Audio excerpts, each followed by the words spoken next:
Hello guys, welcome back to my channel संपर्शल blog. তোমরা সবাই কেমন আছো? আশা করি তোমরা সবাই ভালো আছো, সুস্থ আছো। আর শারীরি তো এখন ঘুমিয়ে আছে, ওকে স্নান করিয়ে খাইয়ে দাইয়ে ঘুম পাড়িয়ে দিয়েছি। ও জেগে থাকলে আমার কাজ করতে একটু অসুবিধা হয়, আর খুব সকালে ওঠে তো সেই জন্য ওকে একটু সময় মতো ঘুম পাড়িয়ে দিই, তাহলে ওর শরীরটা ভালো থাকবে। কিছুদিন ধরে ওর শরীরটা তো ভালো নেই, সর্দি কাশি লেগে আছে পুরো, সেই জন্য ওকে আগে স্নান করিয়ে খাইয়ে দিয়ে ঘুম পাড়িয়ে দিলাম। তো এখন আমি আমার কাজগুলো করবো ভাবছি। মেয়ে যখন ঘুমিয়ে আছে তাহলে আগে রান্নাটাই করবো। রান্নাটা করা হয়ে গেলে এদিকে ফ্রি হয়ে যাবো রান্নাঘরের দিকে, না হলে ও মানে আমার পেছন পেছন রান্নাঘরে চলে আসি, আর রান্নাঘরে তো গরম থাকে, ভাত তরকারি সব রাখা থাকে, কখন কি হাত দিয়ে দিবে। তো সেই জন্য ভাবলাম আগে তাড়াতাড়ি করে রান্নাটা করে দিই। তাহলে চলো আমি কি রান্না করছি।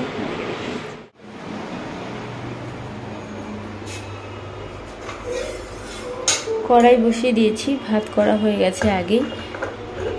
একটা উনুনের জন্য আমার খুব অসুবিধে হয়ে যায়।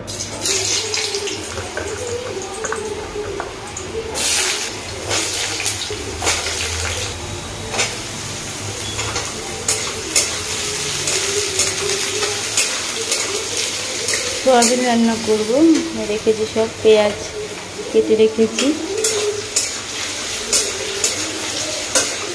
গরমে কিছু করতে ইচ্ছে করছে না, ভাবলাম শুধু তরকারি করে নিই। এখন ভাত তরকারি করে নিচ্ছি, দুপুরে তো হয়ে যাবে, রাত্রে দেখা যাবে কী করি।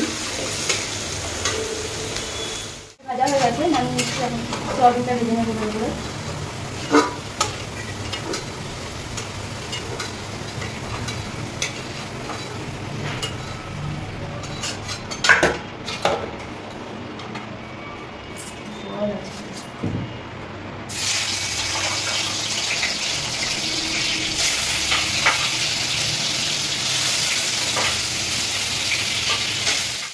ভালো করে ভেজে নিচ্ছি।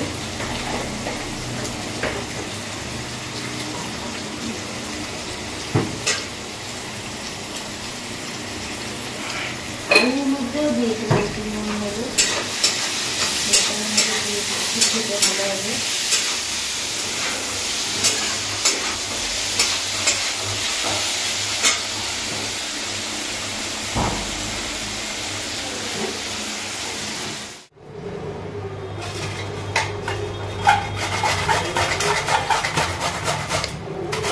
বাটতে ইচ্ছে করলো না, আমার শর্টকাট কাজ হয়ে যাবে, এটা দিয়ে করে নিচ্ছি।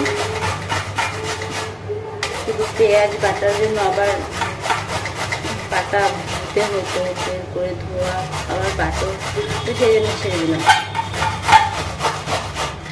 সোয়াবিন ভালো করে ভাজা হয়ে গেছে, নামিয়ে নিয়েছি। আর দেখো পেঁয়াজ পেস্ট করে নিয়েছি, পেঁয়াজের মতো টমেটোটাকেও পেস্ট করে নিয়েছি ভালো করে।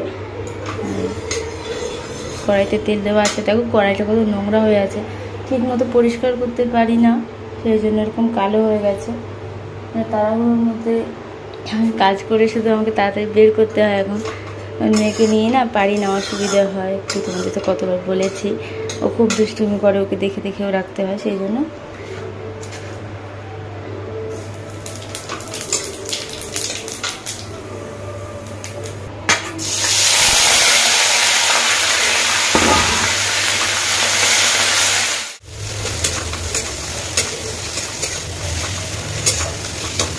দেখো এদিকে জলজিরা কবে থেকে রাখা, বানানো হয় না, তো ভাবলাম এখন খেয়ে নিই। গরমের মধ্যে কিন্তু এগুলো খেতে বেশ ভালোই লাগে, সেই জন্য গুলে নিয়েছি। এদিকে রান্না হচ্ছেই। পেঁয়াজ ভাজা হয়ে গেছে, এখন আদা রসুনের পেস্ট দিয়ে দিচ্ছি।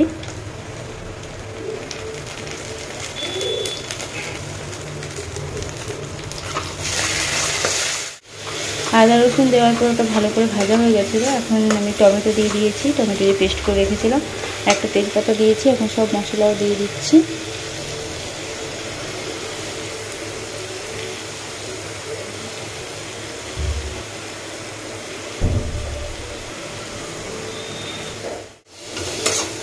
নুন হলুদ লঙ্কা জিরের গুঁড়ো আর ধনে গুঁড়ো সব দিয়ে দিয়েছি। এখন একটু নুন দিয়ে দিচ্ছি।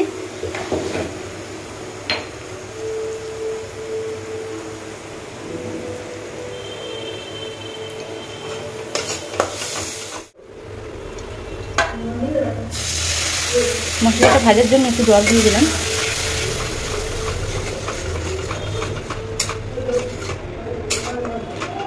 4 থেকে 5 মিনিট ভালো করে মশলাটাকে ভেজে নিচ্ছি। মশলা ভালো করে ভাজা হয়ে গেছে। এখন আলু আর সয়াবিনটা ভাজা রেখেছিলাম দিয়ে দিচ্ছি।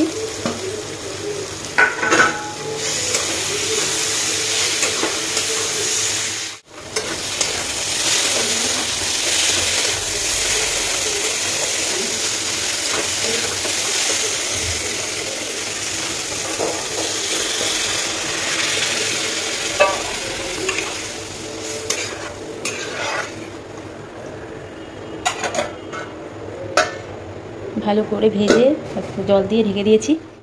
এখন দেখে নিচ্ছি।